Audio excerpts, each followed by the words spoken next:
ఈరోజు మీకు ఇన్స్టెంట్ దోశలు వేసి చూపిస్తాను. మనకి ఇంట్లో టిఫిన్కి ఏమీ లేనప్పుడు ఇలా ట్రై చేయండి ఒకసారి. దోశలు అయితే చాలా బాగా వస్తాయి అన్నమాట. ఇది చూసారా, గోధుమ పిండి కొంచెం తీసుకుందాం.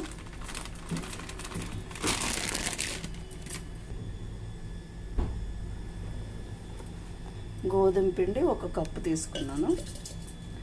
నెక్స్ట్ ఇది మన ఇడ్లీ రవ్వ, అందరింట్లో ఉంటూ ఉంటాయి కదా, ఈ ఇడ్లీ రవ్వ కూడా మనము ఒక పావు కప్పు తీసుకుందాం. ఎక్కువ వేయక్కర్లేదు, ఇంకొంచెం వేసుకుందాం సరిపోతుంది.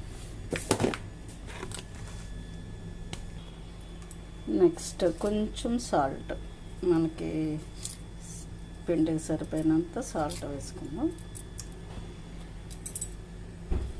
1 గ్లాసు వాటర్, మనకి ఎంత పడితే దోశ బ్యాటర్ ఎలా కలుపుకుంటామో అలాగా మనం బ్యాటర్ని తయారు చేసుకుందాం. కొంతమంది దీంట్లో బెల్లం కానీ పంచదార కానీ వేసుకుని తీపట్లు కూడా చేసుకుంటారు. ఇలా రోజు ఇడ్లీ దోశల కన్నా ఇలాంటి టిఫిన్లు అప్పుడప్పుడు తింటే మనకి హెల్త్కి కూడా మంచిది. గోధుమ పిండే కాబట్టి పర్వాలేదు, తినొచ్చు. అప్పుడప్పుడు మనం చపాతీలే కాదండి, ఇలా కూడా చేసుకుని తినొచ్చు. ఇప్పుడు దీన్ని దోశలకు రెడీ అయిపోయింది. ఒక 5 మినిట్స్ పక్కన పెట్టుకుందాం, 5-10 మినిట్స్. పెనం పెట్టుకుని స్టవ్ ఆన్ చేసుకుని ఫస్ట్ దోశ కాబట్టి చిన్న ఆయిల్ వేసుకుందాం.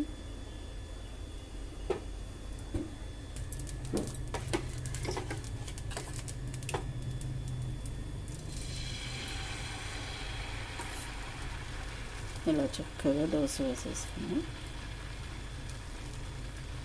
మీకు ఈ దోశ సరిగ్గా రాకపోతే ఇడ్లీ పిండి కొంచెం కలుపుకోండి, మరి పల్స్గా కాకుండా జస్ట్ ఇలా వేసుకుంటే సరిపోతుంది.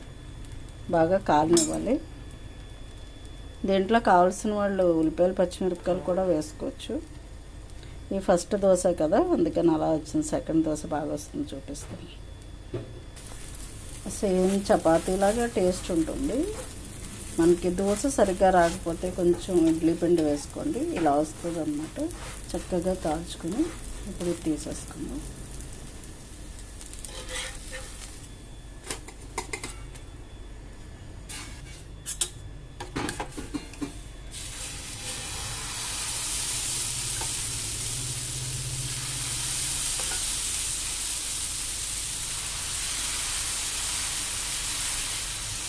సరే, ఈ దోశ బాగా వస్తుంది అన్నమాట.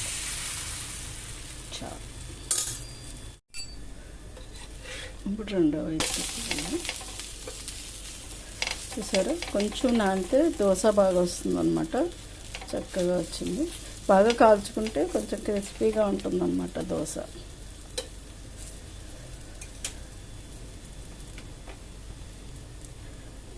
ఇది కూడా కాలిపోయింది. మిగతాయి కూడా వేసేసుకొని కాల్చుకుందాం.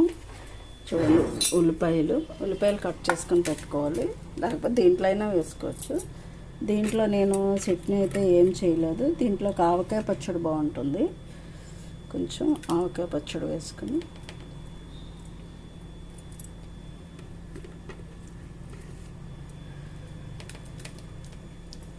ఆయిల్ లేకుండా ఇలా ఆవకాయ పచ్చడి తీసుకుని వేసుకొని తింటే